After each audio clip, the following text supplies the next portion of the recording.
2006-2007 সালে যখন আমি একটি কোম্পানি জয়েন করি, যে কোম্পানিটি মানে যেটা একটা ফ্রেঞ্চ এবং আমেরিকান কোম্পানির মার্জারের জন্য সেই কোম্পানিটা হয়েছিল। তো বুঝতেই পারছো যে আমাদের কলিগসরা অনেকেই বিভিন্ন দেশ থেকে ছিলেন। Remy was from north of France. Lille বলে একটা জায়গা আছে, স্পেলিংটা হচ্ছে LILE, but you pronounce it as Lille. Lille বলে নর্দার্ন ফ্রান্সে একটা জায়গা আছে, ও ওখানকার লোক, বাট অবভিয়াসলি কাজের সূত্রে অনেক জায়গায় ট্রাভেল করেছে, এসেছে, এক্সেট্রা এক্সেট্রা। সো রেমির কাছে আমি একটা অদ্ভুত জিনিস দেখেছিলাম। মানে জিনিসটা ঠিক অদ্ভুত বলবো না, আমার ভয় লেগেছিল জিনিসটা দেখে। ওর মানে আমাদের যে ডেস্ক বা টেবিল থাকে অফিসে, তাতে অনেকে অনেক জিনিস গুছিয়ে রাখে, মানে অনেকে অনেক কিছু রাখে, মানে there are lot of things like ভগবান থেকে শুরু করে whatever else you like you can have on your table, মানে on your cubicle or whatever you call it.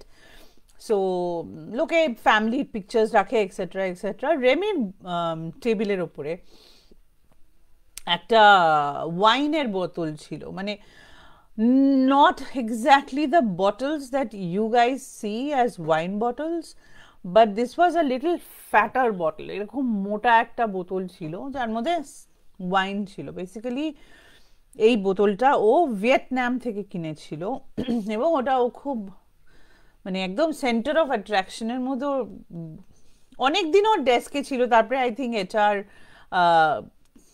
Complain করেছিল অনেকে, সেই জন্য ওটাকে হাটিয়ে দিতে হয়েছিল ওকে।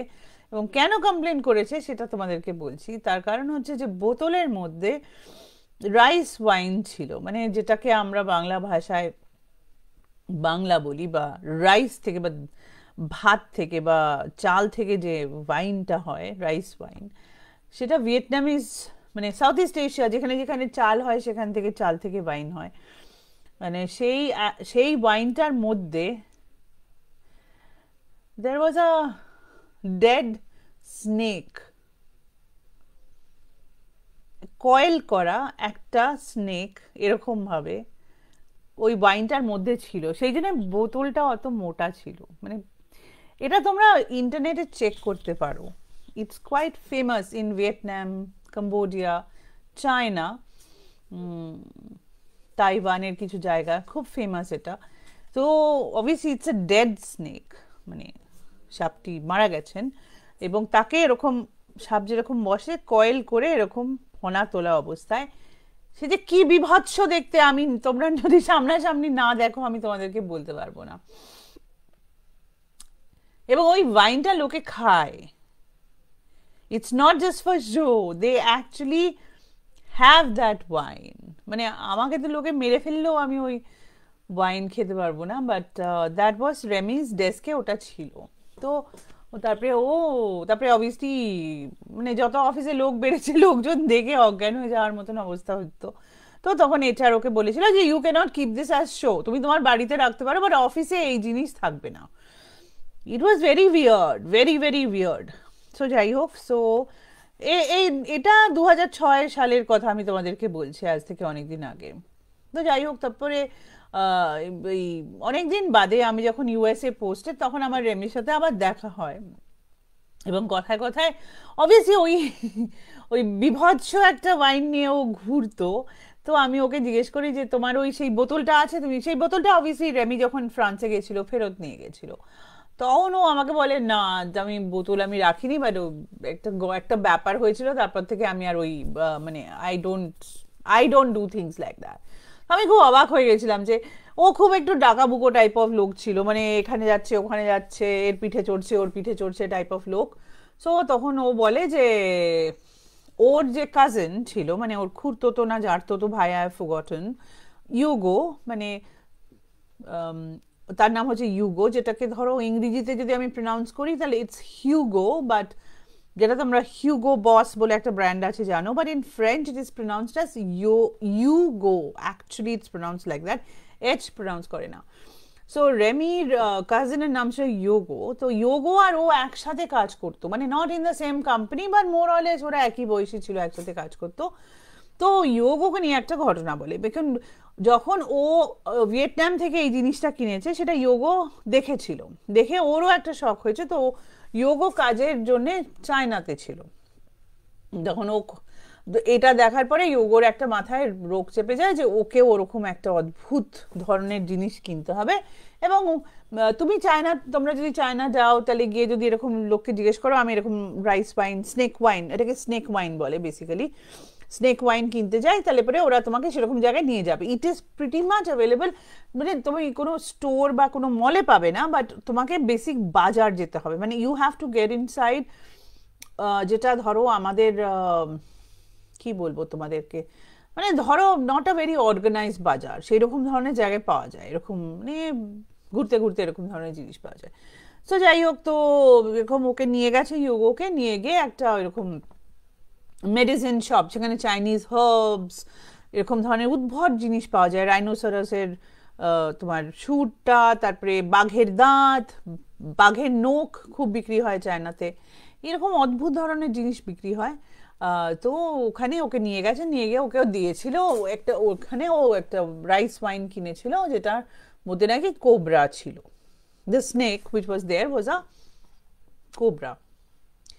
তো যে দোকানদার বিক্রি করেছে সে খুব খুব কম ইংরেজি বলতে পারে, খুবই ভাঙাচোরা ইংরেজি বলতে পারে, ইউগো খুব ভাঙাচোরা ইংরেজি বলতে পারে, কারণ ও মোস্টলি ফ্রেঞ্চরা খুব ভালো ইংলিশ বলতে পারে না।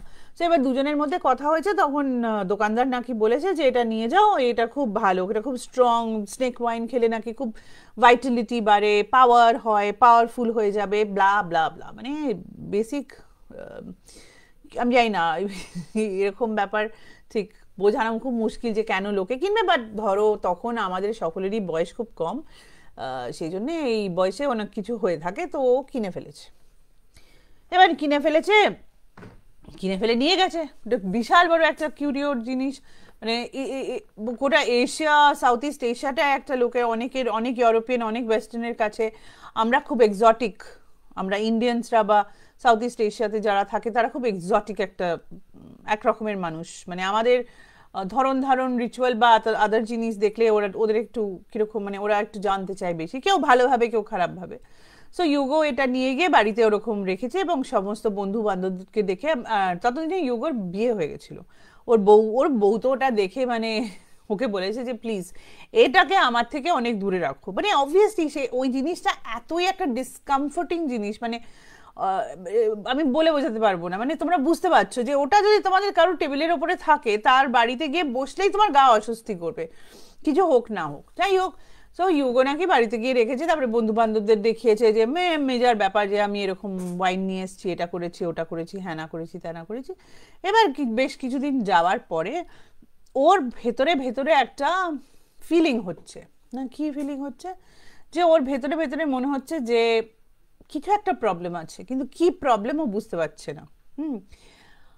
যত দিন যাচ্ছে, যত সময় যাচ্ছে, তত ওর মনে হচ্ছিল, এটা সত্যি কি মিথ্যে বলা মুশকিল, কারণ এটা রেমি ইউগোর কাছ থেকে শুনেছে, এটা শোনা গল্প, বাট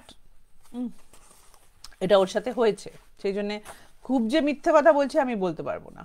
ওর মনে হচ্ছে যে রাত্রিবেলা ও একটা শীষ শুনতে পাচ্ছে, খুব আস্তে কিন্তু শুনতে পাচ্ছে।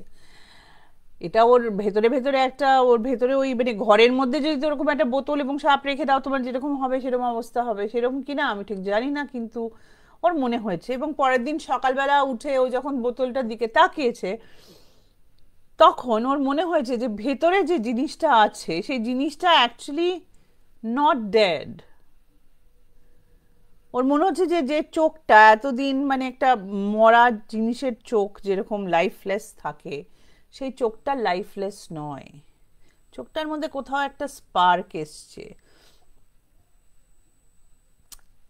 স্নেকস হ্যাভ আ ভেরি, মানে all reptiles have a very different kind of আইজ আমাদের থেকে। আমরা যেরকম চোখের পাতা ওপর থেকে নিচে ফেলে বন্ধ করি, ওরা, ওদের চোখের পাতা পড়ে না, ওদের চোখের পাতা নেই, আই এম গেসিং তোমরা জানো এটা। এবং চোখটাও আমাদের মতন বন্ধ হয় না, ওদের চোখটা সাইড থেকে বন্ধ হয়। সো দ্য চোখ ইজ লাইক এরকম একটা, এরকম একটা, এরকম থাকে, মানে একটা ধরো মানে আমি আমি ঠিক করতে পারছি না, এমনিতেও আমার হাত কেটে গেছে বলে আমার খুব একটু মুশকিল হচ্ছে। যাই হোক, ওদের চোখটা এরকম মতন থাকে এবং ওটা সাইড থেকে বন্ধ হয়। So it's a little scary thing. Reptiles মানে যে কোনো কোল্ড ব্লাডেড অ্যানিমালসের চোখ ওরকম হয়। ওর মনে হচ্ছে যে ও একটা স্পার্ক দেখতে পাচ্ছে ওই চোখে, এবং যে কয়েলসগুলো অবভিয়াসলি যেটা যেটা মরে যাওয়া সাপের যে কয়েলসগুলো যেরকম হবে, একটু একটু it will be a little less, মানে কি বলবো, মানে একদম শক্ত বাঁধন মতন হবে না। সেটাও ওর মনে হচ্ছে যে ওটা আস্তে আস্তে আস্তে ভেতরের জিনিসটা যতটা নরম ওর মনে হয়েছিল সেটা নয়, ওটা হার্ডেন হয়ে যাচ্ছে কয়েলটা, মানে অ্যাকচুয়াল যদি বেঁচে থাকে সাপ যেরকম কয়েল হবে সেই রকম কয়েল হয়ে যাচ্ছে। তারপরে ও তারপরে মানে খানিকক্ষণ বারে মানে দিনের বেলা তো যখন রোদ্দুর টদ্দুর চলে আসে, তারপরে ওর মনে হয়েছে যে ইট মাস্ট বি যে রোদুর ছায়ার খেলাতে ওর মনে হয়েছে, আর এত কথা হচ্ছে এই জিনিসটার জন্যে, হয়তো সেই জন্য ওর মনে হয়েছে বলে ছেড়ে দিয়েছে। এবার 2-3 দিন গেছে, তারপরে ওর এক বন্ধু এসছে ওর বাড়িতে, বন্ধু এসছে, তো তাকে ওটা দেখিয়েছে। অবভিয়াসলি ওটা তখন সেন্টার অফ অ্যাট্রাকশন দেখাতেই হবে। যেই দেখিয়েছে না, বন্ধুটা কিরকম মানে পিছিয়ে গেছে একটু, ওকে বলেছে প্লিজ এটা আমার থেকে সরিয়ে নাও। তখন ও বলছে কেন, বলছে বলছে হোয়াট ইজ দিস, এটা কি, হোয়াট আর ইউ ডুইং। তখন ও বলছে না মানে মানে এটা তো মানে বোতলটা কিন্তু বন্ধ আছে, তোমাদের বুঝতে হবে যে বোতলটা ও খোলেনি, সিল মারা আছে বোতলটা, মানে the wine has not been opened yet, they haven't drunk, মানে they haven't had a drink ওটার থেকে। তো তখন ওর বন্ধু বলেছে যে এরকম এইসব কি নিয়ে এসছো, এরকম বাজে বাজে জিনিস, এগুলো কি, ওটা নড়ছে। বলছে তা না, এটা নড়ছে না, এটা মরে গেছে, তো এটা হচ্ছে এরকম চায়না থেকে আমি কিনেছি। তখন ওর বন্ধু বলেছে না আমার ভীষণ গার মধ্যে অস্বস্তি হচ্ছে, আমার ভীষণ শরীর খারাপ লাগছে, তুমি সরিয়ে নাও এটাকে, এটা আমার সামনে রাখবে না, তুমি সরিয়ে নাও বলে মোটামুটি ওর বন্ধু ওর বাড়ি থেকে পালিয়ে গেছে। হ্যাঁ, আবার পরে দেখা হয় বলে মানে he just ran out of Remi's, sorry Yugo's house. তখন ইয়োগোর একটু মনে হয়েছে যে সকালবেলাও যেটা দেখেছিল সেটা ঠিক মিথ্যে কথা নয়। আর ও মানে তাহলে ও ঠিক মানতে পারছে না যে এত একটু দাম দিয়ে কিনেছে, এরকম একটা এক্সোটিক ব্যাপার কিনেছে, সেটাকে ও আবার রেখে দিয়েছে। কিন্তু আস্তে আস্তে মনের ভেতরে যে সাহসটা ছিল সেই সাহসটা বেরিয়ে যাচ্ছে, মানে সাহস is going down the drain. So এরকম কিছুদিন এরকম এরকম যাচ্ছে, যেতে যেতে হঠাৎ ওর বোন লিলি ওকে ভিজিট করতে আসে, মানে এরকম আমার বাড়িতে আমার বোন বা ভাই আসতে পারে সেরকম লিলি আসে, এবং খানিকক্ষণ থাকা, মানে লিলির থাকার কথা ছিল ওদের বাড়িতে। তো লিলি এসেছে, এরকম কথা হচ্ছে ইউগোর বউয়ের সাথে, কথাবার্তা বলতে বলতে ইউগো বোনকে না এরকম আমি যেরকম বসে আছি এরকম পেছন থেকে বোতলটাকে সামনে নিয়েছে, যেরকম হয় মাঝে মাঝে ভাই বোনরা থাকলে এরকম ইয়ার্কি ফাজলামি হয়ে থাকে, তো এরকম বোতলটা নিয়েছে, মানে ঠিক ওর মুখের সামনে এরকম করে ধরেছে ওকে একটু চমকে দেওয়ার জন্যে। লিলি না বোতলটা দেখে ওইখানে চিৎকার করে অজ্ঞান হয়ে পড়ে গেছে, মানে এইরকম ভাবে পড়েছে লিলি, পড়ে গিয়ে ওর মাথার পেছনটাতে লেগেছে। এবার মাথার মধ্যে সামনে লাগলে ঠিক আছে, পেছনে লাগলে একটু চিন্তার ব্যাপার। সো যাই হোক, মানে খুব জোরে লাগেনি, কারণ ও ইউগোর বউ বুঝতে পারছিল ও পড়ে যাবে, সেজন্য ও পেছনে চলে এসেছিল বলে একদম ধরাম করে পড়ে যায়নি, বাট পড়ে গেছে। তখনও তখনও তখনও মানে তখন আমি ওইসব বোতল ফোতল ভুলে গিয়ে লিলিকে হসপিটাল এই সেই করে লিলি প্রায় 2-3 দিন হসপিটালে থেকে তারপরে ওর ভাইকে বলেছে যে তুই ওটা আমাকে কি দেখিয়েছিলি। তখন বলছে না ওটা কিছু না রে, এরকম আমি চায়না থেকে কিনেছিলাম। তখন লিলি ওকে বলেছে যে তুই আজকে ওটা ফেলে দে, ওটা কোনো ভালো জিনিস না, I have sensed evil in that.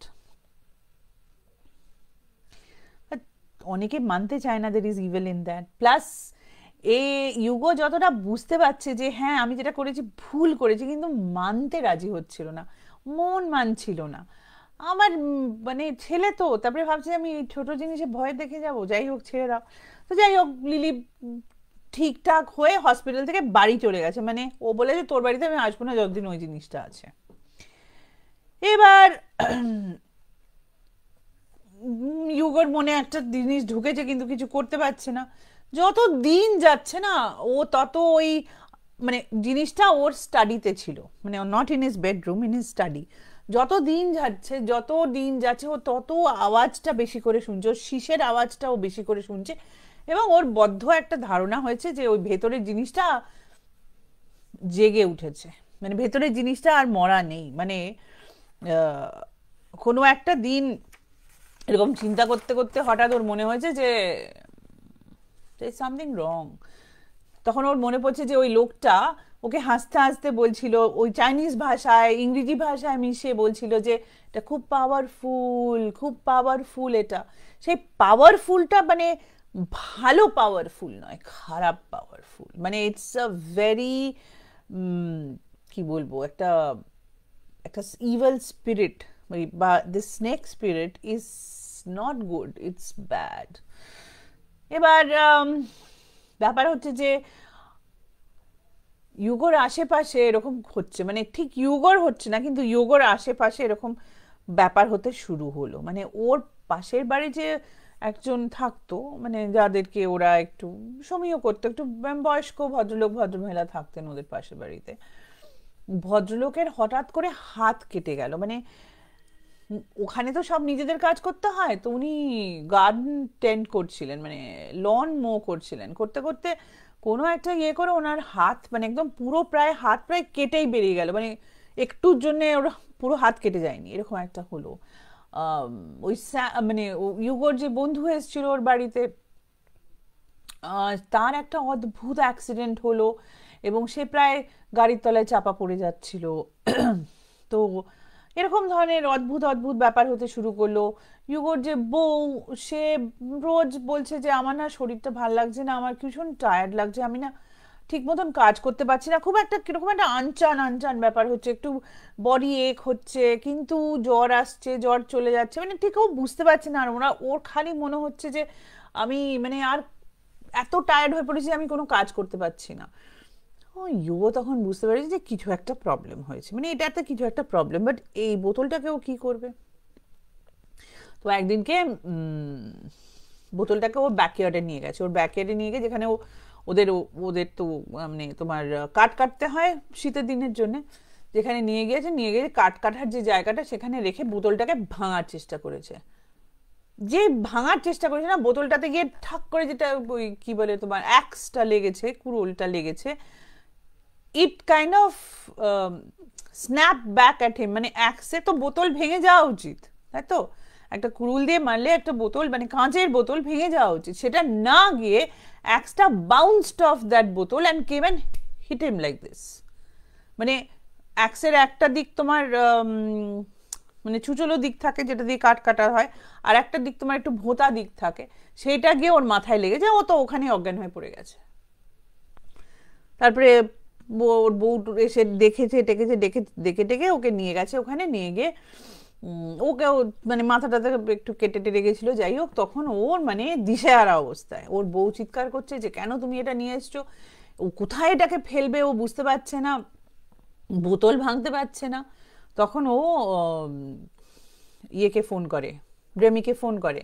তখন রেমি ওকে বলছে আমি তো জানি না, আমার তো বোতলে এরকম কিছু নেই। তখন রেমিরও খুব ভয় লেগে গেছে, আর ওর বদ্ধ ধারণা হচ্ছে যে সাপটা ওর মধ্যে ঘুরতে শুরু করেছে। তখন মানে মনে হচ্ছে যে ওর একটা নতুন প্রাণ এসছে, আর ও ঠেলা দিয়ে দিয়ে ওপরে ওঠার চেষ্টা করছে। বোতলটা নড়ে, যখন টেবিলের ওপরে ও রেখে দেয়, সকালবেলা উঠে দেখে বোতলটা বেশ দুটো তিনটে স্টেপ যদি বোতল নিতে পারে, মানে কেউ যদি বোতলের ভেতর থেকে বোতলটাকে ঠেলে যেরকম অবস্থা হয়, সেরকম অবস্থায় বোতলটা নড়েছে।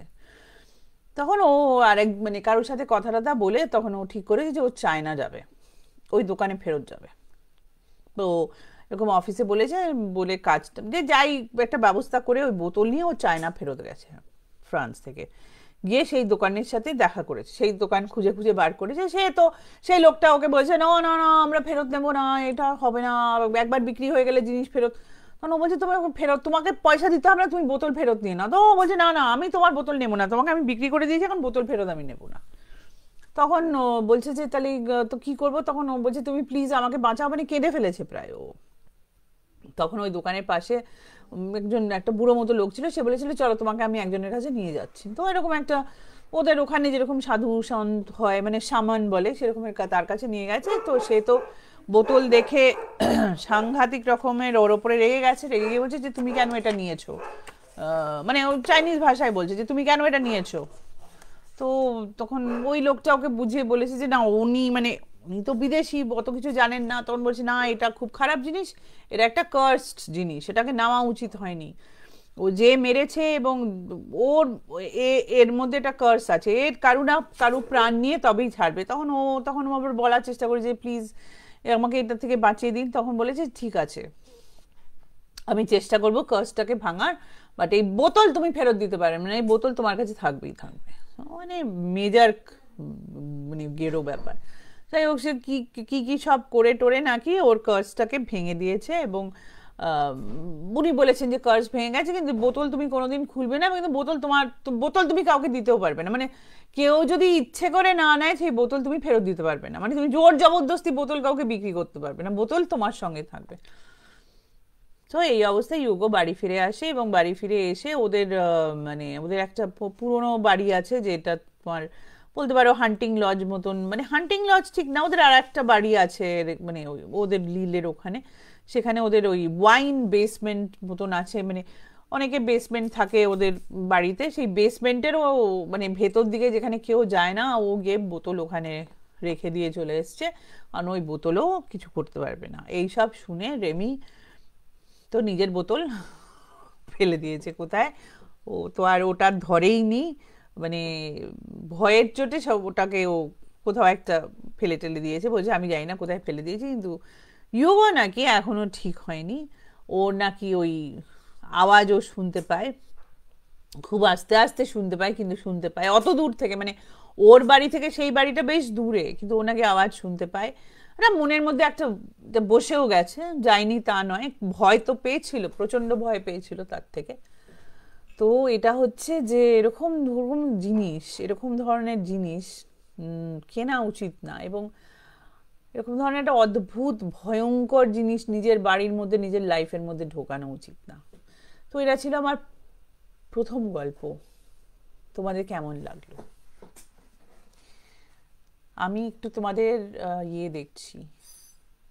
হাই প্রিয়দর্শিনী, হাই তনু, অমৃতা হাই, দিদি হাই, হ্যালো ইন্দ্রাণী। সাপ দেওয়া মদ নয়, মদের মধ্যে সাপটা, মানে সাপটা আস্তে আস্তে ওর মধ্যে পচে গলে যায়, তারপর সেটা লোকে খায়, মানে বা ড্রিঙ্ক করে, সরি খায় না, ড্রিঙ্ক করে। মানে ইটস আ লিটল ইউ, মানে আই কান্ট টেল ইউ। আমি যখন বোতলটা দেখেছিলাম আমার তখন, হ্যালো রূপশ্রী, হাই সুকল্যাণ, তন্দ্রা হ্যালো, দিদি গুতাদি গুড ইভিনিং। শোনা যাচ্ছে না? তোমরা কি শুনতে পাচ্ছ না? মিনুদি বলছে শুনতে পাচ্ছ না। হ্যালো পারমিতা।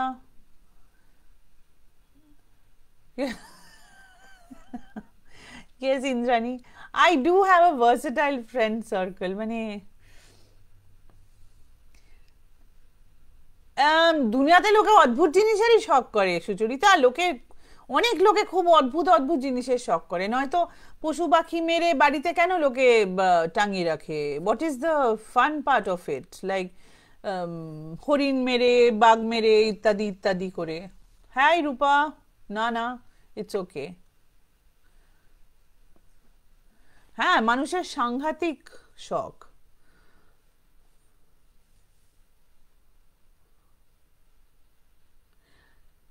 পারমিতা, এটা আমার এক এক্স কলিগের কাজিনের এক্সপিরিয়েন্স হয়েছিল। হ্যালো তনিমা, আমিও বহুদিন বাদেই লাইভে এলাম। ঠিক বলেছো গীতাদি, বমি পাওয়ার মতনই ব্যাপার, ট্রাস্ট মি। ভয় পাওয়ার মতন ব্যাপার, অ্যাকচুয়ালি বমি পাওয়ার থেকেও ভয় পাওয়ার মতন ব্যাপার। It's like oh my god, মানে ওটা কাছাকাছি থাকলে গায়ের মধ্যে কিরকম একটা শিরশির শিরশির করতে শুরু করে। হ্যাঁ আমি জানি এটা খুব ইউনিক, সেই জন্যই আমি তোমাদের জন্য নিয়ে এলাম। মানে অনেকদিন পরে আমার ওর সাথে কথা হতে মনে পড়লো এই গল্পটা। মানে বেসিক্যালি ওই জিনিসটাকে দেখার পরে না, আমি অফিসে দেখে আনি, তখন আমার কি একটা বিদিকিচ্ছিরি ব্যাপার ওরকম। ও খুব, ও দেখেছো এটার থেকে আমি তোমাদেরকে খাবো এরকম বলতো, আমরা পালিয়ে যাও ওখান থেকে। সো ফার্স্ট স্টোরি শেষ হয়ে গেছে, এবার সেকেন্ড স্টোরি শুরু করছি। আজকে তো মানে কতটা সময় কি পাবো বলতে পারছি না। তো দেখা যাক, সেকেন্ড স্টোরি শুরু করি। তোমরা কেউ একজন প্লিজ আমাকে বলো যে তোমরা ঠিকঠাক শুনতে পাচ্ছ, কারণ বিনোদি শুনতে পাচ্ছিল না সেই জন্যে।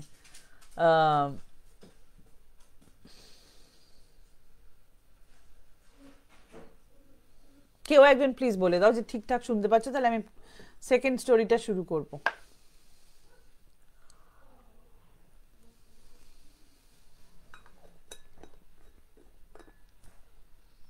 ওকে, কেউ কিছু বলছে না, তো I don't know how to react.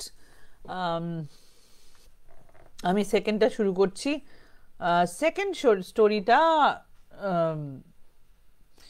একজন, থ্যাংক ইউ তনিমা।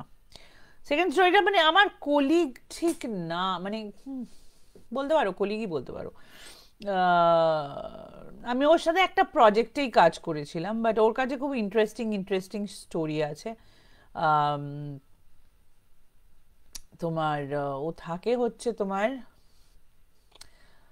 ইটালিতে থাকে ও, ঠিক আছে, ইটালিয়ান অবভিয়াসলি।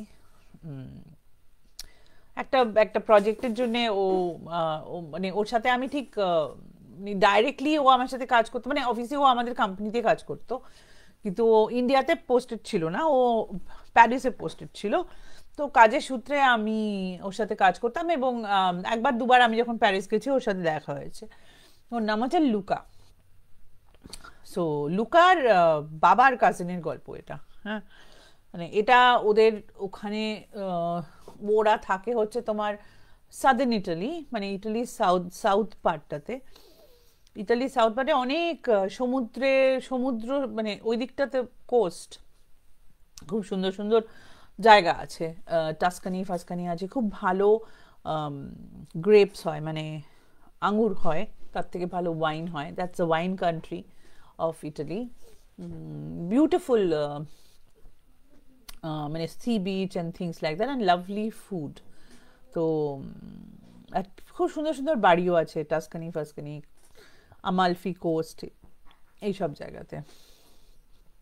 এখন ব্যাপার হচ্ছে যে ওরকম জায়গাতে ইউরোপে একটা সময়, মানে আমাদের দেশেও ছিল একটা সময়, টিউবারকুলোসিস বা যক্ষা রোগটা একটা মারাত্মক রোগ ছিল। মানে তার থেকে বাঁচার কোনো আশা ছিল না। There was no medicines, proper medicines, there was no vaccination, এবং অনেক লোকে একটা সময় ক্ষয় রোগ বলতো এটাকে বাংলাতে, ইংরেজিতেও এটাকে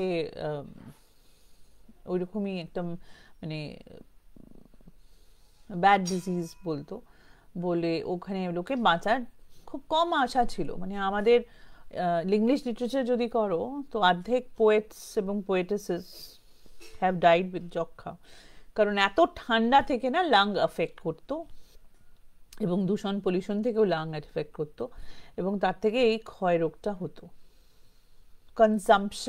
কনজাম্পশন বলতো ওরা ওটাকে, মানে একদম, মানে যদি তোমার কোনো একটা রোগ, মানে ক্যান্সারের মতন কোনো একটা রোগ যদি তোমার বডিটাকে পুরো কনজিউম করে নিতে পারে, সেটা হচ্ছে যক্ষার মতন একটা রোগ ছিল।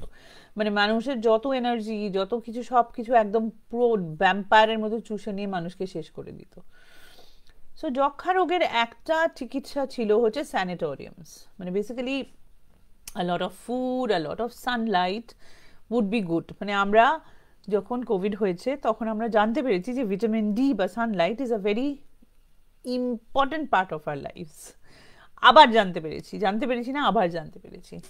সো এই ইটালির এই কোস্টটা দিয়ে, বা যে কোনো কান্ট্রির, এই ইউরোপিয়ান কান্ট্রির কোস্টে এরকম ধরনের স্যানিটোরিয়াম অনেক ছিল, যেখানে মানে আর কিছু করার নেই, সেখানে পাঠিয়ে দেওয়া হতো, বা হয়তো প্রথম স্টেজে ধরা পড়েছে তখন পাঠিয়ে দেওয়া হতো, যাতে তারা কোনো কারণেই ঠিক হয়ে যেতে পারে, যদি ঠিক হয়ে যেতে পারে, মানে এটা প্র্যাকটিক্যালি ভগবানের উপরে ছেড়ে দেওয়া হতো।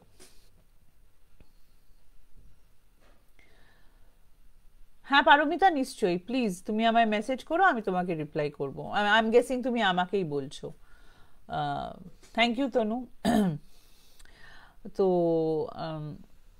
তো এইরকম এরকম ওদের শহরের ওখানে এরকম একটা পুরনো হসপিটাল বা স্যানিটোরিয়াম ছিল। বেসিক্যালি ওয়ার্ল্ড ওয়ার 2, মানে 1944 সাল 45 সাল অবধি চলেছে এই হসপিটালটা। তারপরে তারপরে যুদ্ধে মানে অবভিয়াসলি যখন দ্বিতীয় বিশ্বযুদ্ধ হয়েছে তখন অনেক মানে obviously everybody was involve, most of Europe was involve in the war. So অনেক তোমার বম্বিংস হয়েছিল, বম্বিংসে হসপিটাল, স্যানিটোরিয়াম হসপিটালে একটা পার্ট খুব বাজেভাবে এফেক্টেড হয় এবং অনেক রুগী মারা যায়, এবং সেই কারণে ওই হসপিটালটা বন্ধ হয়ে যায়। তো যা হয় বন্ধ হয়ে গেছে। তারপরে ইয়ে হয়ে মানে সেকেন্ড ওয়ার্ল্ড ওয়ারের পরে ইউরোপের ওপরে অনেক কিছু চাপ চলেছে, অনেক ওদের ইকোনমিক প্রবলেমস ছিল। তারপরে Italy was not on the side of the allied, মানে যারা যুদ্ধ জিতেছিল সেই দিকে ইটালি ছিল না, Italy was on the side of Germany. সেই জন্য ওদের ওপরে অনেক কিছু স্যাংশন ফ্যাংশন হ্যানা ত্যানা অনেক কিছু ছিল। যাই হোক, এই করতে করতে প্রায় 40 বছর হয়ে গেছে। তো আমরা 1984-85 সালে চলে এসেছি। সেই সময় ওইখানকার যে লোকাল গভর্নমেন্ট তারা ঠিক করে যে হসপিটালটাকে ঠিক করে আবার একটা নতুন হসপিটাল করবে, এক্সেট্রা এক্সেট্রা করবে। তো লুকার বাবার, ফ্রান্সিসকো নাম, ওনার আঙ্কেল মানে যে বাবার কাজিন, মানে বাবার মাস্তুতো ভাই না মামাতো ভাই এরকম একজন ছিল, তার নাম ছিল ফ্রান্সিসকো। তো সে ছিল আর্কিটেক্ট। তো গভর্নমেন্ট থেকে যে কোম্পানি বা যে ওর যে ফার্মটা ছিল, ফ্রান্সিসকো আর ওর একটা বন্ধু ছিল সে এবং বেশ কিছু লোকে, সেই কোম্পানিটা এই অর্ডারটা পায় বা এই কাজটা পায় যে এই পার্টিকুলার হসপিটালটাকে আবার ওদেরকে নতুন করে করতে হবে। যে যে জায়গাটা ভেঙে গেছে, যে জায়গাটা ভাঙেনি সেগুলো ঠিক করে যদি সেগুলো রাখা যায়, মানে প্রথমে তো একটা এস্টিমেশন করতে হয়, প্রথমে একটা জানতে হয় যে জায়গার কিরকম অবস্থা। তো কাজটা পায়। কাজটা পাওয়ার পরে এই লরেন্জো এবং ফ্রান্সিসকোর যে গ্র্যান্ড মাদার, মানে ওদের যে কমন গ্র্যান্ড মাদার মার দিকে, কারণ ও মার দিকে কাজিন ছিল, তো মার যে কমন গ্র্যান্ড মাদার মানে ধরতে পারো মা বা মামার মা বা মাসির মা, সে ফ্রান্সিসকোকে ডেকে বলে যে এই কাজটা তুই নিস না। তখন ও বলে কেন নেবো না, ওয়াই নট। তো উনি বলেন যে দেখো তোমরা তো ওই হসপিটালটা জানো না, ওই হসপিটালে অনেক প্রবলেম আছে, ওখানে অনেক লোকজন মারা গেছে, তারপরে এরকম বম্বিং হয়েছিল, it's not a good place, মানে জায়গাটার বাস্তুও ভালো না, জায়গাটার ভাইবও ভালো না, জায়গাটা ভালো না। এখন ব্যাপার হচ্ছে যে আগেন লোকজনকে এইসব কথা বিশ্বাস করানো খুব মুশকিল হয়। প্লাস ধরো তখন ওরা চাইছে যে ওদের দেশের ভালো হোক, ওদের ভালো হোক, পয়সা রোজগার করার চেষ্টা করছে, তখন মানে এরকম ধরনের কথা শুনলে পরে মানে মনে হয় যে আচ্ছা বয়স্ক লোক বলেছে ঠিক আছে, তো ও বলেছে ঠিক আছে তুমি চিন্তা করো না, আমরা অনেকে আছি, কোনো অসুবিধা হবে না, ভূত টুত তো মানে না। তো যাই হোক, ওখানে ওরা কাজে গেছে, ওরা কাজ করতে গিয়ে তখন দেখছে যে মানে ওরা বুঝতে পেরেছে যে এটা গোটা জিনিসটা করতে গেলে ওদের ওখানে থাকতে হবে, একটা পার্টিকুলার অফিস বানিয়ে থাকার জায়গা বানিয়ে করতে হবে, কারণ এক্স্যাক্টলি হসপিটালটা সিটির মধ্যে ছিল না, মানে শহরের থেকে একটু বাইরে ছিল। এইসব জিনিস ওরা তখনকার দিনে এইসব জিনিস শহরের থেকে একটু বাইরেই হতো। তো ওখানেই থাকতে হবে, কারণ জিনিসপত্র আনতে হবে, ইত্যাদি ইত্যাদি এইসব ব্যাপার করতে হবে। তো যাই হোক, তো শুরু করেছে, কাজ করা শুরু করার পরেই যারা মানে ওরা কিছু লোকজন তো নিয়ে গেছিল মাপ টাপ করার জন্য, মানে লেবার বলতে পারো নিয়ে গেছিল। তো তাদের মধ্যে একটা গুজ ফুসফুস শুরু হয়েছে তখন। তো এই যে আমাদের যে ফ্রান্সিসকো ছিলেন তিনি এবং তার যে বন্ধু ছিলেন, তারা বোঝার চেষ্টা করছে যে কি হয়েছে, হঠাৎ তোমরা এখানে এসে দুদিন কাজ করে এরকম গুজগুজ ফুসফুস কেন শুরু করে দিয়েছো। তখন যে লেবারের যে হেড মতো ছিল সে এসে বলেছে যে এই জায়গাটা ভালো না, আমরা এখানে কাজ করবো না। তো বলছি তোমরা পাগল হয়ে গেছো, তোমরা টাকা নিয়েছো, অ্যাডভান্স নিয়েছো, কাজ করবে না মানে তোমাদের কাজ করতেই হবে, আর আমরা সবাই আছি এখানে আছি, তোমাদের ভয়ের কি ব্যাপার। হ্যাঁ ঠিক আছে, বিল্ডিংটা একটু ভাঙাচোরা মাথে, মানে বুঝতে পারছো যে বম্বড বিল্ডিং, মানে সেটা বেশ, তার স্ট্রাকচারটা বেশ একটু নড়ে চড়ে যায়, সেখানে একটু ভয় লাগারই কথা। তো তখন বলেছে যে তোমরা বেশ দু তিনজন করে যাবে, তাহলে কোনো অসুবিধা হবে না। এবার তোমরা চিন্তা করে দেখো, একটা বড় hospital that has been abandoned for almost 40 years, 40 বছর ধরে সেই হসপিটালটা অ্যাব্যান্ডেন্ড হয়ে পড়ে আছে। যদি তোমরা একটা বাড়িকেও অ্যাব্যান্ডেন্ড করো ফর ইভেন 2, 3, 4, 5 ইয়ার্স, যদি একটা ফ্ল্যাটকেও অ্যাব্যান্ডেন্ড করো ফর 4, 5 ইয়ার্স, তাহলেও তার একটা সাংঘাতিক অবস্থা হয়, জিনিসপত্রে মরচে ধরে যায়, জায়গায় জায়গায় দেওয়াল ফেয়াল হয়ে যায়, মানে খুব মানে খুব একটা অদ্ভুত একটা ভাঙাচোরা অবস্থা হয়। তো একটা অত বড় হসপিটালের কি অবস্থা হয়েছে বুঝতে পারছো। মানে যেখানে যেখানে ওরা যাচ্ছে দেখতে পাচ্ছে পুরনো খাট পাট পড়ে আছে, কিছু কিছু মানে মেডিকেল জিনিস পড়ে আছে। মানে এটা দেখলে বোঝা যায় যে হ্যাঁ এটা অপারেশন থিয়েটার ছিল, এটা দেখলে বোঝা যাচ্ছে হ্যাঁ এখানে পেশেন্টরা থাকতো।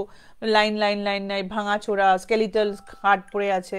এটা মানে obviously people are feeling a little কীরকম ব্যাপার হচ্ছে। কিন্তু ওরাও আস্তে আস্তে ফিল করতে শুরু করলো, মানে এই যে যে ভয় পেত না, নাম ভুলে গেছি, যা কে কিছু বয়স হয়ে গেছে নাম ভুলে যাচ্ছি,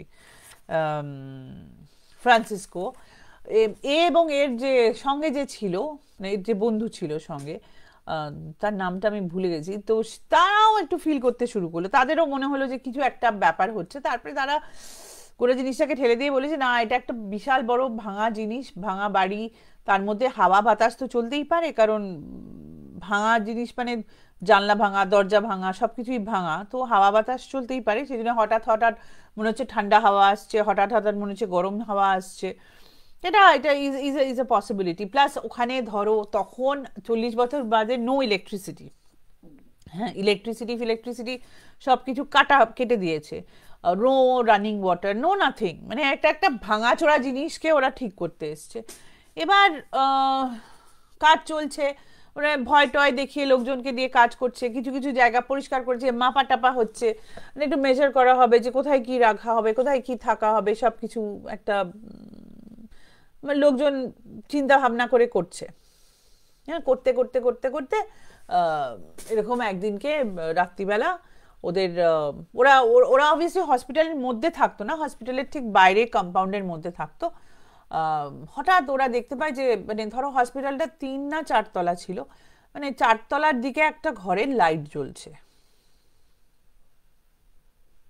সবাই খুব অবাক হয়ে যায়, কারণ ওই অন্ধকার জায়গায় যেখানে শুধু ওদের ক্যাম্পে আলো জ্বলছে, হসপিটালে যেখানে ইলেকট্রিসিটি কানেকশন নেই, হঠাৎ হসপিটালের ঘরে আলো কি করে জ্বলবে।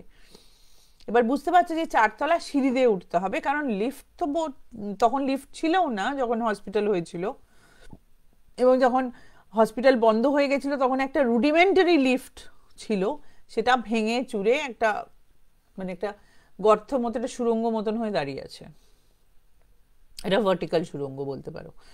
তো তখন আবার সবাই ব্যাপার হচ্ছে যে ওরা ছেড়েও দিতে পারবে না, কারণ বাই চান্স যদি ওই আলো না হয়ে কোনো কারণে আগুন লেগে গিয়ে থাকে তাহলে পরে ওদের সকলের অসুবিধা হবে।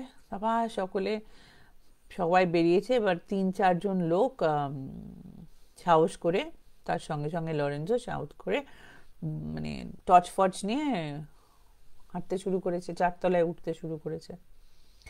ওরা যত ওপরে উঠছে তত ওদের মনে হচ্ছে যে অন্ধকারটা আরো বেশি হয়ে যাচ্ছে, মানে ধরো ওপর দিকে কিছু কিছু জায়গায় ছাদটা ফাটা আছে কিন্তু সেই দিয়ে কোনো আলো টালো আসছে না। তো তখন ওরা ভাবছে যে কি হচ্ছে, এরকম এত অন্ধকার লাগছে কেন, মানে সিঁড়িটা ওদের মনে হচ্ছে শেষ হচ্ছে না, মানে 4টে তলা, তো তার একটা নাম্বার অফ স্টেয়ার্স বা নাম্বার অফ মানে থাকবে যে এই 1 তলা হলো, 2 তলা, 3 তলা, 4 তলা। মনে হচ্ছে যে ওরা সিঁড়ি ভেঙেই যাচ্ছে, সিঁড়ি এসেই যাচ্ছে, তলাটা আর আসছে না। তখন ওদের মধ্যে একজন মানে ওই লেবার ক্লাসের একজন ছিল, সে ওকে জোর করে টেনে বলছে এখান থেকে চলো, এখান থেকে চলো। তারপরে ওরা সবাই দুদ্দার করে নামতে শুরু করে দিয়েছে। তখন অবভিয়াসলি একজনের অত সাহস থাকবে না, মানে অবভিয়াসলি একটু ভয় ভয় লাগছিল। তো তখন ও পেছনে পেছনে চলে এসে মানে বলতে বলতে আছে কি করছো, কেন চলে যাচ্ছ, চলে আমরা করতে পারতাম, ইত্যাদি ইত্যাদি। কিন্তু ভেতরে ভেতরে অনেকটাই সাহস কমে গেছে। এরকম করতে করতে করতে করতে সিঁড়ি দিয়ে নেমে এসে যখন বাইরে বেরিয়েছে তখন দেখছে সবাই অবাক হয়ে দাঁড়িয়ে আছে। তখন সবাই হাত দিয়ে দেখাচ্ছে যে আলোটা নিভে গেছে, কিন্তু ওই ঘরের জানলাতে মনে হচ্ছে কেউ একজন দাঁড়িয়ে আছে, কোনো একজন মহিলার মতন কেউ একজন দাঁড়িয়ে আছে। এবার সবাই খুব ভয় পেয়েছে, এবং যারা কাজ করতো তারা বলেছে আমরা কালকে সকালে এখান থেকে চলে যাব, আমরা আর এখানে থাকবো না। নো প্রবলেম ঈশানী, তুমি পরে শুনে নিও গল্প। তবু আমরা এখানে থাকবো না, তো মানে কোনো মতে ওরা রাত্রিটা কাটিয়ে বেরিয়ে যাবে। তখন এদের একটু অসুবিধা হচ্ছে, এরা তখন কি করবে, নিজেদেরও একটু ভয় লাগছে। যাই হোক, তো তারপরে ওরা ঠিক করেছে ঠিক আছে কালকে চলে যাবো, আবার কয়েকদিন বাদে আসবো। ওদের মানে একটু আনগেনলি লেগেছে গোটা ব্যাপারটা, মানে কি হচ্ছে ওরা বুঝতে পারছে না। তো যাই হোক, তো চলে গেছে। পরের দিন আবার সব গুছিয়ে টুছিয়ে প্যাক ট্যাক করে চলে গেছে, যে যাকে মানে ও যে গভর্নমেন্টে কাজ করতো তাকে গিয়ে খানিকটা রিপোর্ট দিয়েছে, বলেছে যে দেখো, মানে সব বলেছে যে ওখানে তো আলো টালো নেই, এইটাই নেই, হ্যানা দানা নেই, প্যানা প্যানা নেই, আমাদের একটু সময় লাগছে, সময় দিতে হবে। তখন সেও বলেছে ঠিক আছে, তোমাদের কি জিনিস লাগবে আমাদের বলো, আমরা যদি তোমাদের হেল্প করতে পারি, কোনো গভর্নমেন্টের লোক সে। তখন ওরা বলেছে হ্যাঁ, ওখানে যদি একটু ইলেকট্রিসিটি লাগিয়ে দেওয়া যায় তাহলে খুব আমাদের কাজ করতে সুবিধা হয়, কারণ মানে একটা সময় পরে আমরা আর কাজ করতে পারি না, কারণ যদি না লাইট থাকে তাহলে কাজ করবে কি করে, ভেতরে দেখাও অসুবিধা।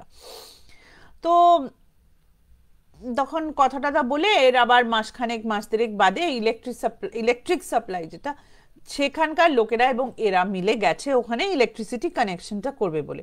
বুঝতেই পারছো, ইলেকট্রিকের তার টানা ছিল কিন্তু ইলেকট্রিকের কানেকশন ছিল না, মানে কানেকশনটা কেটে গেছিল। সে যদি কানেকশন করে সবগুলো চেক করে দেখতে হবে, মানে গোটা অত বড় জায়গার মধ্যে কোথায় কোথায় কোথায় কোথায় ইলেকট্রিসিটি হবে।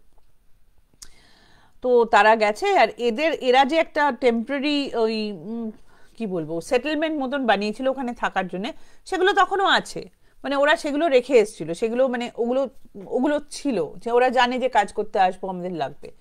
তো ওরা ওখানে তখন গিয়ে সেই সেটেলমেন্টে ওরা মানে অবভিয়াসলি একদিনে এই কাজটা শেষ হবে না। তো ওরা সবাই গিয়ে ওখানে সকালবেলার দিকে বিকেলবেলা, মানে সকালবেলা বিকেলবেলার দিকে কাজ টাজ করেছে, কাজ টাজ করে সন্ধ্যেবেলা রাত্রিবেলা ওখানে থাকবে, আবার পরের দিন কাজ করবে, তারপরের দিন ফেরত আসবে। এবারও বেশ কয়েকজন লোক আছে, বেশ 10-12 জন লোক আছে ওখানে এদেরকে নিয়ে। তো রাত্রিবেলা বেরিয়ে এই সময় ওদের ওয়েদারটাও চেঞ্জ হয়ে গেছে, মানে ঠান্ডা থেকে তখন একটু গরম, তো ঠিক ওখানে অতটা পড়ে মানে পড়ে, কিন্তু তখনও গরমের সময় হয়নি, বলতে পারো স্প্রিং টাইম। তো ওখানে ওরা ঠিক বাইরের দিকটাতে মানে ওই যেগুলো হাট মতন ওরা বানিয়েছিল সেখান থেকে বেরিয়ে বাইরে একটু তোমার একটা আগুন টাগুন জ্বালিয়ে বসেছে, খাওয়া দাওয়া, ওয়াইন টাইন খাচ্ছে, গল্প টল্প করছে, এরকম করছে। হঠাৎ একটা লোক চিৎকার করে বলছে ওটা কে, ওটা কে, ওটা কে। তো বলছে কোথায় কে, কোথায় কে? বলছে ওপর দিকে তাকাও, তোমরা ওপর দিকে তাকাও। আবার দেখছে সেই জায়গাটাতে ওই রকম লাইটটা ফ্লিকার করছে, মনে হচ্ছে কেউ একটা লাইট জ্বালিয়েছে, মানে লাইট মানে ইলেকট্রিসিটি লাইট নয়, যদি তোমরা অনেকগুলো ক্যান্ডেল জ্বালাও যেরকম লাইট হবে, লাইটটা ফ্লিকার করছে এবং তাতে মনে হচ্ছে একজন মহিলা ঘুরে বেড়াচ্ছে। তো এরা তো দুজনে যে ছিল, এরা তো দুজনে কোনো কথা বলছে না। তখন ওই ইলেকট্রিক সাপ্লাই থেকে যে লোকগুলো গেছিল তারা সে বলছে যে আমি অনেকদিন আগে শুনেছিলাম এটার এরকম ব্যাপার, এখানকার এরকম ব্যাপার, এই জায়গাটা ভালো না, আমাদের এখানে আসা উচিত হয়নি। তখন অন্যরা বলেছে না আমরা তো কিছু শুনিনি। তো বলছে তোমরা জানো না। নিয়ে সে তখন গল্প বলতে শুরু করে যে এই হাসপাতালে অলরেডি প্রবলেম ছিল, মানে যখন হাসপাতালটা চলতো তখনই লোকে এখানে ভয় পেত আসতে। তার কারণ হচ্ছে, কিছুটা কারণ হচ্ছে যে বিকজ ওখানে অত লোকে মারা গেছে ইত্যাদি হয়েছে, এবং আর একটা কারণ ছিল যেটা খুবই মর্মান্তিক একটা কারণ, সেটা হচ্ছে যে এইসব হাসপাতালে যাদেরকে লোকে ছেড়ে যেত, মোটামুটি বলতে পারো এরা অলমোস্ট সোসাইটি থেকে বেরিয়ে যেত। মানে ধরো আমাদের যেরকম একটা মনের মধ্যে ভয় আছে না, যে কারো যদি লেপ্রেসি হয় বা কারো যদি এইডস হয়, সেটা থেকে ছোঁয়াছুঁই করলে আমাদের হয়ে যেতে পারে, which is a very wrong thing to think, যে সবসময় সব কিছু এরকম কন্টেজিয়াস হয় না। বাট হ্যাঁ, যক্ষা রোগটা একটা কন্টেজিয়াস ডিজিজ ছিল, কিন্তু সেটা হাতে হাতে ছুলে যে যক্ষা হয়ে যেত সেরকম না। কিন্তু ভয়ের জন্য, মানে the fear was so much, যে এই লোকগুলো অলমোস্ট অ্যাবান্ডেন্ড হয়ে যেত ওই হসপিটালে, মানে অনেকের বাড়ি থেকে তাদের খোঁজ খবরও নেওয়া হতো না। এবং সেই কারণে ডাক্তার এবং নার্সরা তাদের সঙ্গে খুব একটা ভালো ব্যবহার করতো না, তাদের উপরে অনেক অত্যাচার হতো, তাদের উপরে অনেক এক্সপেরিমেন্টেশন হতো, তাদের উপরে অনেক রকম অকথ্য অত্যাচার হয়েছে, মানে সায়েন্সের নামে, বিজ্ঞানের নামে, হোয়াট এভার। তো এই জায়গাটা অলরেডি ওই জন্যে কুখ্যাত ছিল, বিখ্যাত বলবো না, কুখ্যাত ছিল। এবং তারপরে যখন বম্বিং হয়, মানে যখন সেকেন্ড ওয়ার্ল্ড ওয়ারের সময় এই জায়গাটা যখন বম্বিং হয়, তখন সেই বম্বিংয়ে যারা মারা গেছিল, অনেকের আগে রাত্রিবেলা এখানে আওয়াজ শুনেছে, অবভিয়াসলি তাদের আত্মচিৎকার শুনেছে। এবং এটা তো তোমরা সবাই জানবে যে একটা জায়গায় যেখানে একটা এরকম ধরনের কাজ, এরকম ধরনের একটা মারাত্মক জিনিস হয়, মানে এরকম ধরনের মারাত্মক ডেথ বা মারাত্মক রকম অপমৃত্যু হয়, সেই জায়গাটার এনার্জিটাই অন্যরকম হয়ে যায়। তার এনার্জি চেঞ্জেস। সো যাই হোক, এরকম করে ওরা সেই রাত্রিটা কোনো মতে কাটিয়েছে, কিন্তু পরের দিন সেই ইলেকট্রিক সাপ্লাই ডিপার্টমেন্টের কেউই থাকতে চায়নি, তো ফেরত চলে আসতে হয়েছে। সেই হসপিটালের রাজ এখনো কেউ জানে না, কারণ ওখানে আর কেউ ফেরত যেতে রাজি হয়নি। এবং মানে এই তোমার আমার লুকা যে তার যে কাকা বা মামা বলতে পারো, তার মামা এবং মামার বন্ধুও ঠিক সাহস করে ফেরত যেতে পারেনি। দুজনে ফেরত গিয়ে কি করবে, কাজ তো করতে পারবে না। ওই জায়গাটা বছরের পর বছর থাকতে থাকতে এখন একদম কমপ্লিটলি অ্যাবান্ডেন্ড হয়ে গেছে, কমপ্লিটলি ভেঙে পড়েছে। এবং যা হয় নেচার টেক্স ওভার, সেখানে বন জঙ্গল হয়ে গেছে। কিন্তু তার চারপাশে লোকজনকে বলা আছে, গভর্নমেন্ট থেকেও বলা আছে যাবে না। এবং গোটা জায়গাটা একটা জায়গা দিয়ে মানে তার ফার দিয়ে, ব্যারিয়ার দিয়ে, বা ধরো কি বলে ওটাকে, পাঁচিল করে, তারের পাঁচিল করে, তারের মানে তার কাটার পাঁচিল করে, ব্যারিয়ার করে জায়গাটাকে বন্ধ করে রাখা হয়েছে। But it is an urban legend there, যে ওখানে তুমি যদি রাত কাটাও তুমি তাহলে বেঁচে নাও ফিরতে পারো। এইটা ছিল ওখানকার গল্প, ওর কাছ থেকে শোনা। তোমরা কেউ কোনো কমেন্ট করোনি, সেজন্য আই হ্যাভ নো আইডিয়া তোমরা শুনতে পাচ্ছ কিনা, বা তোমাদের ভালো লাগছে কিনা, বা তোমরা বোর হয়ে বেরিয়ে গেছো কিনা।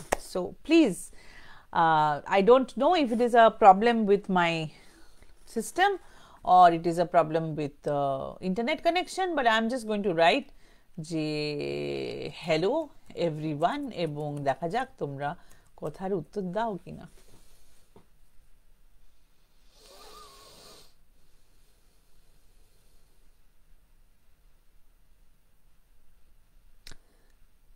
ইয়েস ইন্দ্রাণী, অদ্ভুত ঘটনা। থ্যাংক ইউ তন্দ্রা। দিদি বলছে, উর্মিদি বলছে মন দিয়ে শুনছিলাম, কিন্তু কথা বলতে পারিনি, এমন মন দিয়ে শুনছিলাম যে কথা বলতে পারিনি। Thank you Geeta di, thank you, thank you. আচ্ছা শোনো, 10টা বাজতে চলেছে, সেই জন্য 3 নম্বরের গল্পটা আমি 3 নম্বরের গল্পটা পরের দিন এসে শোনাই। আজকে তো 10টা বেজে গেছে। আজকে দুটো গল্পেই তোমরা খুশি থাকো। আশা করি তোমাদের দুটো গল্প ভালো লেগেছিল। Thank you. হ্যাঁ, ডিপ্রেসিং, ঠিকই কথা দিদি। সুচরিতা খুব মন দিয়ে শুনছিল, ঠিক কথা সুচরিতা। Thank you. সো আমি তাহলে আবার খুব তাড়াতাড়ি আসবো। আমার কাছে আরও 2-3টে ভালো গল্প আছে সেটা শোনানোর জন্যে। কোনটা শোনাও? দিদিমারটা? না, দিদিমারটা একটু সময় লাগবে, ওটা তোমাকে আমি পরের দিন এসে শোনাবো, একটু ভালো করে বসে গল্প করে শোনাবো। এমনি তো আজকে আমারও কাজ আছে, সেই জন্য আমাকেও তাড়াতাড়ি যেতে হবে। না না, বলবো বলবো, তাড়াতাড়ি আসবো, আবার পরের সপ্তাহে আসবো এরকমই। আজকে মঙ্গলবার তো, তাহলে তোমাদের পরের মঙ্গলবার আবার এসে শুনিয়ে যাব তোমাদেরকে গল্প। ডোন্ট ওয়ারি, ডোন্ট ওয়ারি, একটু আস্তে আস্তে গল্প শোনায় ভালো। ঠিক আছে দিদি, তো আজকে আমি এখানেই শেষ করছি। তোমরা সকলে ভালো থেকো, এবং যারা পরে শুনবে তারা প্লিজ একটা লাইক করো, একটু কমেন্ট করো যদি পারো, যদি ইচ্ছে হয়, নয়তো শুধু একটা লাইক দিলেও হবে। যারা ইউটিউবে দেখবে, থ্যাংক ইউ তাদেরকে অলরেডি প্রথম থেকেই, মানে আগে থেকেই থ্যাংক ইউ বলে দিচ্ছি। তোমরা প্লিজ লাইক, শেয়ার, কমেন্ট করতে ভুলো না, সঙ্গে থাকতে ভুলো না। এবং আমি সকলের কাছে, আমাদের ফেসবুক গ্রুপ এবং ইউটিউবে যারা বন্ধুরা আছো আমাদের সাথে, তাদের সকলকে বলছি যে প্লিজ একটু ইন্টারঅ্যাক্ট করো, একটু পার্টিসিপেট করো। তোমরা কিরকম, তোমাদের কিরকম লাগছে, বা তোমাদের কিরকম লাগছে আমাদের গল্পগুলো জানলেও আমাদের ভালো লাগবে। যারা লাইভ করে তারাও একটু এনথুজিয়াজম পাবে না এসে লাইভ করার জন্যে, বা গল্প শোনানোর জন্যে। মানে তারাও একটু খাটাখাটি করে এসে লাইভ মানে গল্প শোনায়, তোমরাও একটু খাটাখাটনি করে একটু যদি আমাদেরকে লাইক, শেয়ার, কমেন্টটা দাও, তাহলে আমাদেরও একটু ভালো লাগে। একটু শেয়ার করলে ফ্যামিলি সাইজটা বাড়ে। But I leave it to you, তোমাদের সাবস্ক্রাইব করা, শেয়ার করা, সব কিছু তোমাদের উপরে। বাট আশা করছি তোমাদেরকে দুটো গল্প একটু ভালো লেগেছে, একটু অন্যরকম, একটু ইউনিক গল্প হয়েছে আজকে। আমি আবার খুব আসবো, আমি তাড়াতাড়ি আসবো, মানে অ্যাকচুয়ালি নেক্সট মঙ্গলবার বলেই দিচ্ছি, নেক্সট মঙ্গলবার আসবো, এসে তোমাদেরকে আরও হয়তো 2 বা 3টে গল্প শোনাবো। ততক্ষণ ভালো থেকো, সপ্তাহটা খুব ভালো কাটুক, উইকেন্ডটা খুব ভালো কাটুক। দেখা হচ্ছে নেক্সট উইক, ততক্ষণ এর জন্যে নমস্কার, বাই বাই।